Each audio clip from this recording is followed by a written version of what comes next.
शुद्धात्मानकम् श्रीरुद्ररूपम् ध्यायेत् शुद्धस्फटिकसङ्काशम् त्रिनेत्रम् पञ्चवक्त्रकम् गङ्गाधरम् दशभुजम् सर्वाभरणभूषितम् नीलग्रीवम् शशाङ्काङ्कम् नागयज्ञोपवेदिनम् व्याघ्रधर्मोत्तरीयम् च वरेण्यमभयप्रदम्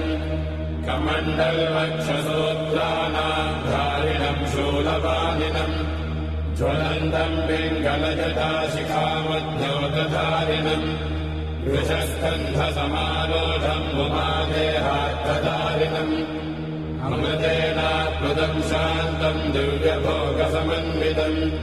दिग्देवता समायुक्तम् सुरासुरनमस्कृतम् नित्यम् च शाश्वतम् शुद्धम् ध्रुवमक्षरमव्ययम् सर्वव्यापिनमीशानम् रुद्रम् वै विश्वरूपिणम् एवम् ध्यात्वा द्विजः सम्यक् ततो यजनमारभेत् अथातो रुद्रस्नानार्चनाभिषेकविधिम् व्याख्यास्यामः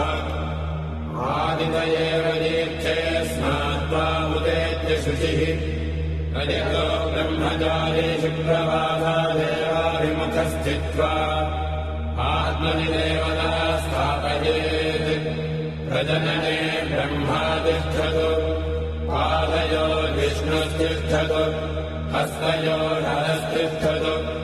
बाह्वो इन्द्रस्तिष्ठतु जठरे अग्निस्तिष्ठतु हृदये शिवस्तिष्ठतु कण्ठे वसवस्तिष्ठन्तु वक्त्रे सरस्वती तिष्ठतु नासिकयोर्वायुस्तिष्ठतु नयनयोश्चन्द्रादित्यो तिष्ठेताम् कर्णयोरश्विनौ तिष्ठेताम् ललाटे रुद्रास्तिष्ठन्तु मूर्ध्नादित्यास्तिष्ठन्तु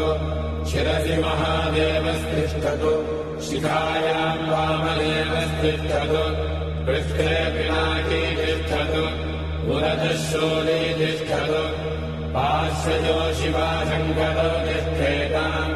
सर्वतो वायुस्तिष्ठतु ततो बहिः सर्वतोऽग्निज्वालामाला परिवृतस्तिष्ठतु सर्वेष्वङ्गेषु सर्वा देवता यथास्थानम् तिष्ठन्तु मागुम् रक्षन्तु